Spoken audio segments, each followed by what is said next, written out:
Today is the 4th of May 2021, 1:50 p.m. Today's tale is Goldilocks and the Three Bears. A certain amount of people will be familiar or even overly familiar with. Some of the younger generation may not have read it or may not have purchased the book, but I believe I would imagine that it is still being printed, not just online, like this online reference I'm using right now, this website, but in physical form and as an ebook, or as a part of a collection of traditional stories and fairy tales and whatnot. I imagine it is still in publication. I would think so. So this version, this is Goldilocks and the Three Bears, but this is a different version to the one I was reading before. I'm not sure if this is by Robert Southey, the original author. It just says by a vintage author. The drawings are very traditional, almost, they look older than Beatrix Potter, but a similar style somewhat. Certain imagery they're evoking. That bear looks almost like a fox. Very curious drawing. But let's read this version anyway, because this at least has a full version. Once upon a time, three bears lived in a nice little house in a great forest. There was the father bear, the mother bear, and the baby bear. They had each a bed to sleep in, a chair to sit on, and a bowl and spoon for eating milk or honey, which was their favourite food. One morning the three bears resolved on taking a walk before breakfast, but before they went out, they poured their warm milk into their basins, that it might get cool by the time they came back. When the milk was poured out, the three bears set out for a walk. Mr. and Mrs. Bear walked arm in arm, and Baby ran by their side. "What a fine day it is," growled Mr. Bear. "What a fine day it is," said Mrs. Bear. "What a fine day," squeaked Little Bear. And so it was. There was not much of a squeak, but never mind. And so it was. The sun shone brightly, though it was low in the sky, and its rays glittered on the fine rebs on the grass.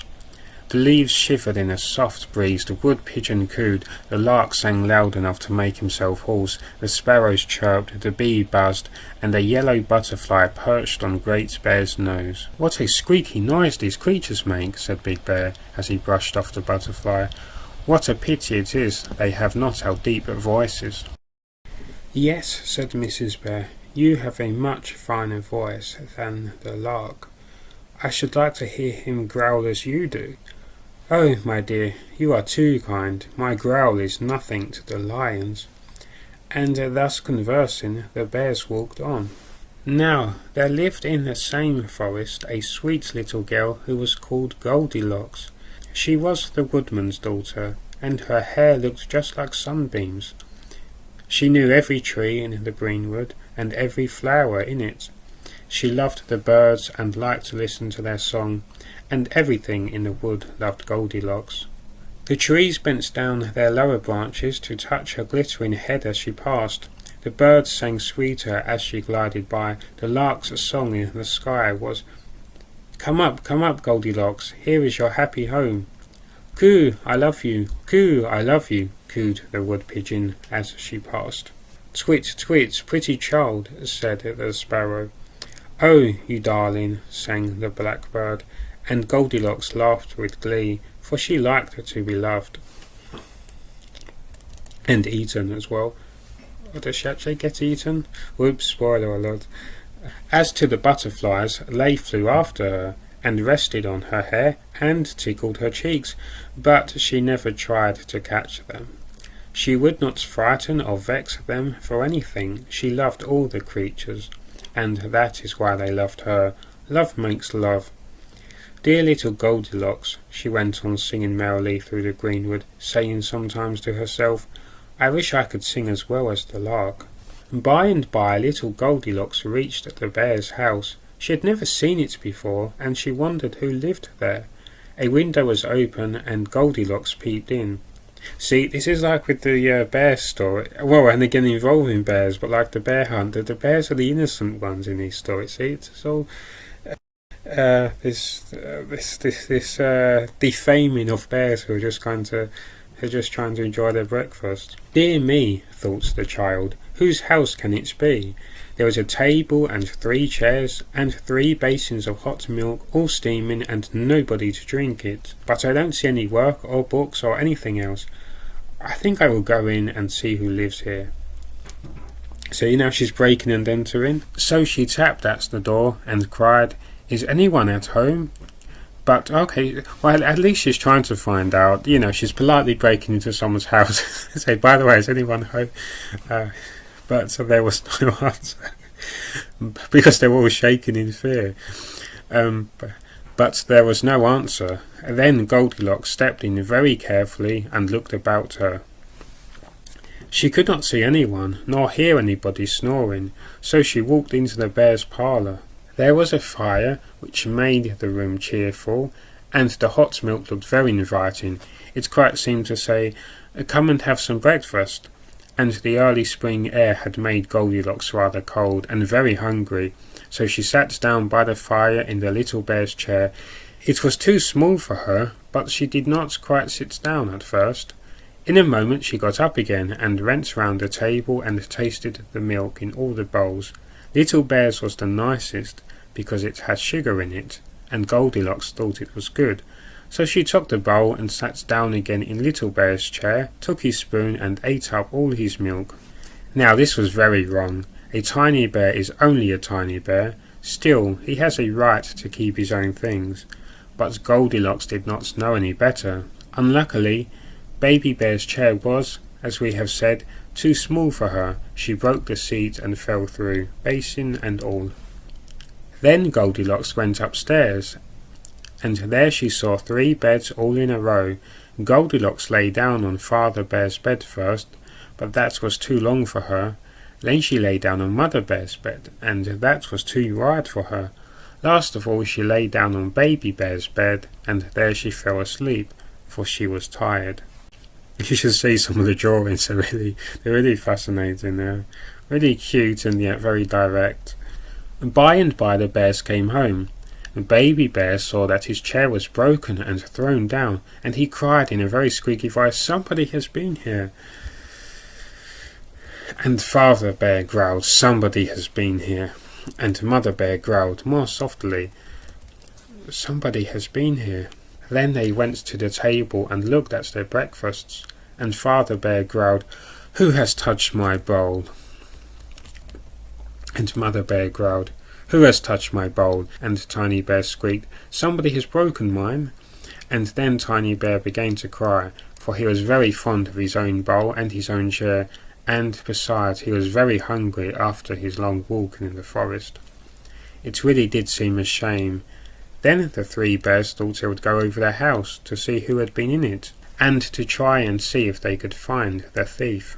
They went upstairs to their bedroom, which was over their other room, and as soon as they saw the tumbled beds, Father Bear growled, "Who has been lying on my bed?" And Mother Bear growled, "Who has been lying on my bed?" And Tiny Bear squeaked out, "Oh, here is a little girl in my bed, and it must be she who has eaten my breakfast and broken my chair." Then Father Bear growled, "Let us eat her up," and Mother Bear growled, "Let us eat her up," and Tiny Bear squeaked, "Let us eat her up."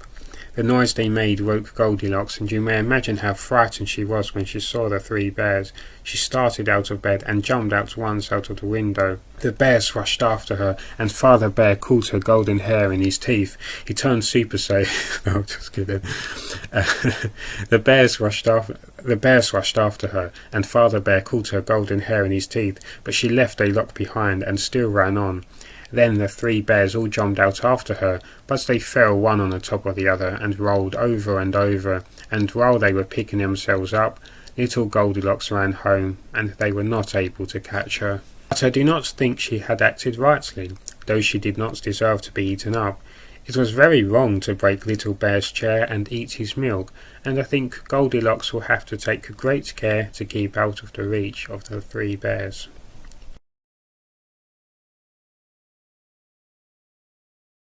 Goldilocks and the Three Bears by Robert Southey. Chapter 1. Beside a great forest was a meadow. In the meadow was a cottage, and in the cottage lived Mummy Bear, Daddy Bear, and Little Baby Bear. The bears each had their very own bed to sleep in, chair to sit on, and bowl for eating their favourite of all things, porridge. One morning, as the sun rose over the meadow, Mummy and Daddy Bear were preparing breakfast in the kitchen. Little Baby Bear awoke, looked out the window, and thundered down the stairs. "Mummy, Daddy, look!" cried Little Baby Bear. Baby Bear pointed out of the window, where hundreds of fluttering butterflies filled the meadow. Now, it is worth pointing out that, besides eating porridge, chasing butterflies was one of Baby Bear's favourite things to do, and she didn't get to do it often, as the butterflies only came to the meadow in the springtime. "Please, please, please, can we go out before breakfast?" said Baby Bear. "There are so many butterflies, Mummy. More than I have ever seen. I simply must go out now. Oh, please, can we go, please?" "Very well, dear," said Mummy Bear. "I shall just pour the porridge," said Daddy Bear. "I shall just pour the porridge," said Daddy Bear, "so that it can cool and be the perfect temperature for when we return." Daddy Bear poured the porridge into the 3 bowls and carefully set them on the table. Then, with a clunk, the front door shut, and the 3 bears strolled out into the meadow, leaving the cottage empty. That's the end of the free trial. That's all good. Oh, it's not the 4th. Whoops. I appreciate them posting that much. That's fine, but let's see if we can find